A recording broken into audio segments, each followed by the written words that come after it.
আর এবার নজর রাখা যাক বাঁকুড়ার দিকে। বাঁকুড়ায় জনমত সমীক্ষা চলাকালীন জালে 5, অর্থাৎ গ্রেফতার করা হয়েছে 5 জনকে।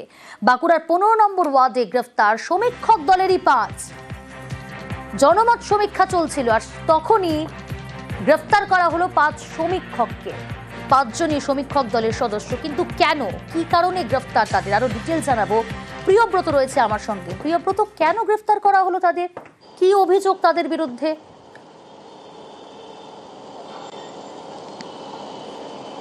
দেখো, এই জনমত সমীক্ষা চালানো হচ্ছিল, কিন্তু সেই ধরনের কোনো পারমিশন তাদের কাছে ছিল না। আর সেই কারণেই তাদেরকে গ্রেপ্তার করা হয়েছে এমনটা জানা যাচ্ছে পুলিশ সূত্রে।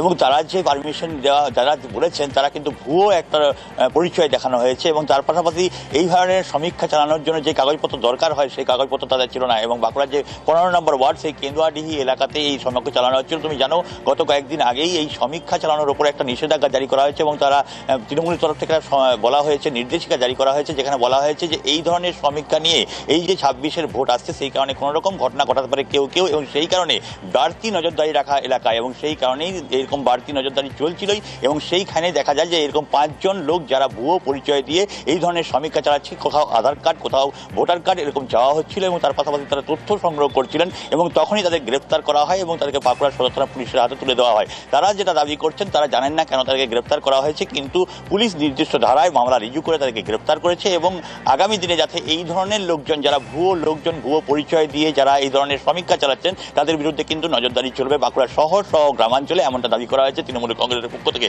কারণ এই যে সমীক্ষকরা রয়েছেন, তারা কিন্তু শুধুমাত্র যে নথি নিচ্ছেন এমনটা নয়, তার পাশাপাশি বিভিন্ন ধরনের যারা যোগাযোগ করছেন, বিভিন্ন ধরনের নাম্বার নিচ্ছেন। এবং সেক্ষেত্রে এই ধরনের সমীক্ষক দল তারা যে পরিচয় দিচ্ছেন, সেই পরিচয় কিন্তু সন্তুষ্টজনক নয়। সেই কারণেই এই ধরনের অভিযান। এবং 5 জনকে তোলা হয়েছে, যার মধ্যে 2 জন মহিলা রয়েছেন। তারা 2 মহিলাই অবশ্য বাঁকুড়ার শহরের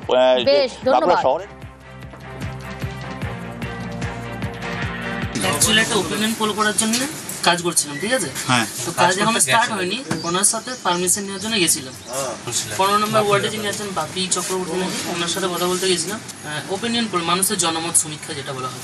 আপনারা কোথা থেকে এসেছেন? আমাদের এটা ডিপ্লেন্স হচ্ছে একটা কোম্পানি, ঠিক আছে, রিসার্চ অর্গানাইজেশন। আমাদের বাড়ি হচ্ছে সোনামুখ। তাহলে পুলিশ কেন অ্যারেস্ট করলো আপনাদের, সেটা আমরা এখন বলতে পারছি।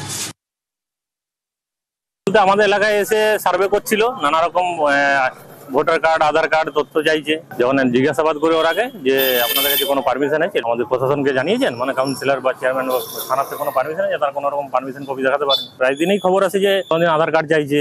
আমরা ফ্রড মনে করছিলাম যে যদি আরো নেক্সট টাইম বা অন্য কিছু ঘটনা ঘটে যেতে পারে। এখন তো ডকুমেন্টস ভিত্তিতে সবাই কাছে সব ডকুমেন্টসের সঙ্গে যুক্ত লিঙ্ক, যার জন্যই আমরা আটক করি যে না, এটা করতে দেওয়া যাবে। সমীক্ষার নামে তথ্য সংগ্রহে আগেই করা মুখ্যমন্ত্রী। সমীক্ষার নামে ভোটারদের ব্যক্তিগত তথ্য হাতানোর অভিযোগ। উত্তরবঙ্গ সফর থেকে সতর্ক বার্তা মমতা বন্দ্যোপাধ্যায়। সন্দেহজনক কিছু দেখলেই পুলিশকে জানানোর নির্দেশ। মুখ্যমন্ত্রীর বার্তার 1 সপ্তাহের মধ্যেই বাঁকুড়ায় গ্রেফতার চায়। আমি শুনছি অনেক বাইরের লোক, কেউ আসাম থেকে, কেউ ইধার থেকে, কেউ উধার থেকে, বিভিন্ন লোক বিভিন্ন এলাকায় ঢুকে এমনকি আমাদের সমর্থকের কাছেও তার নাম্বার, তার প্যান কার্ড নাম্বার, তার আধার কার্ড নাম্বার, তার ফোন নাম্বার, সে কি করে তার ডিটেলস নিয়ে চলে যাচ্ছে অফিসারদেরও। আমি পুলিশকে বলবো, বি অ্যালার্ট।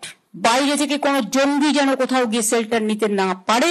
আর তেমনি যারা মানুষকে মিথ্যে কথা বলে মানুষের জিনিসপত্রগুলো হাতিয়ে নেওয়ার চেষ্টা করছে, অথরাইজড লোক ছাড়া কেউ কাউকে কোনো ডিটেলস দেবেন না। এরকম অনেককে ধরা হয়েছে।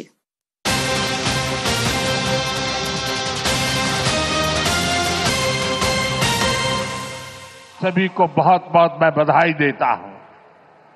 ऑपरेशन सिंदूर के सम्मान में खड़े होकर के तिरंगा फहराइए, सबके सब खड़े होकर के तिरंगा फहराइए और मेरे साथ बोलिए, भारत माता की, भारत माता की, भारत माता की जय का नारा बंद नहीं होना चाहिए।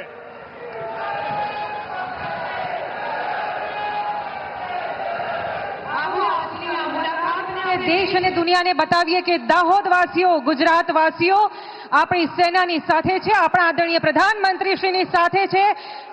ભારત માતા की, भारत माता की, भारत माता की, वंदे।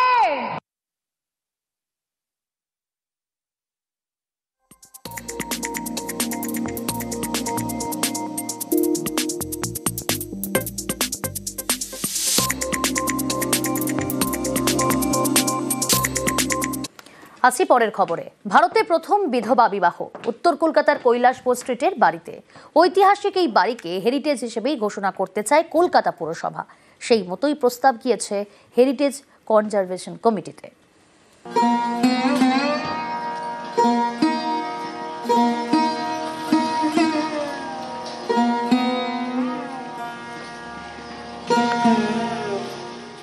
উত্তর কলকাতার আমা স্ট্রিট থানা থেকে হাঁটা পথ, 48 কৈলাসপুর স্ট্রিট, দোতলা বাড়ি।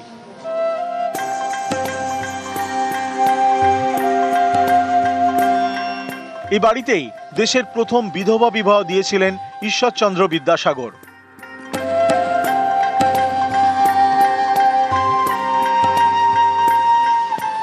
এই ইতিহাস বাঁচিয়ে রাখতে উদ্যোগী হয়েছে কলকাতা পুরসভা। কৈলাসপুর স্ট্রিটের এই বাড়িটিকে তারা হেরিটেজ ঘোষণা করতে চায়।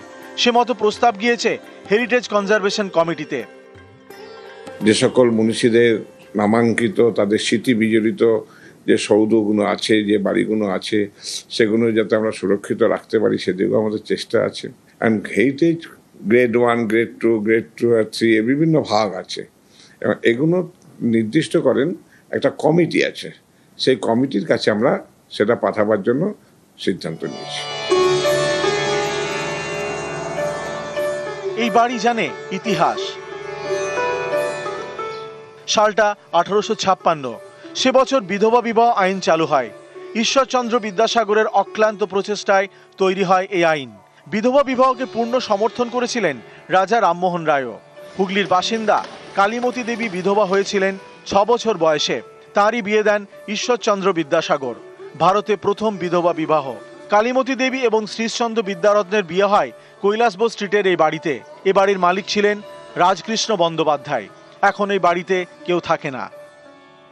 কুসংস্কারে আচ্ছন্ন সমাজের মধ্যে প্রাণ পুরুষ হিসেবে আবির্ভূত হলেন দুজন রাজা রামমোহন রায় এবং বিদ্যাসাগর।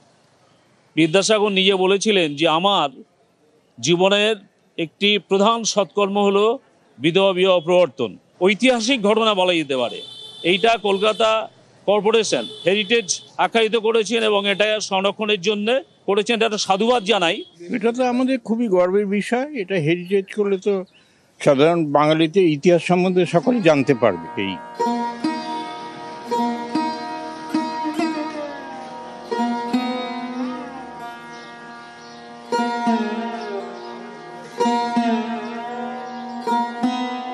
একেবারে অতীতের যে ইতিহাস, সেই ইতিহাস যাতে সংরক্ষিতভাবে রাখা যায় এবং গোটা দেশবাসীর কাছে তা যাতে তুলে ধরা যায়, এই বিষয়ে কিন্তু উদ্যোগী ভূমিকা পালন করতে চলেছে কলকাতা পৌর নিগম। ক্যামেরায় রাজীব সিং এর সঙ্গে রৌনক চৌধুরী, নিউজ 18 বাংলা, কলকাতা।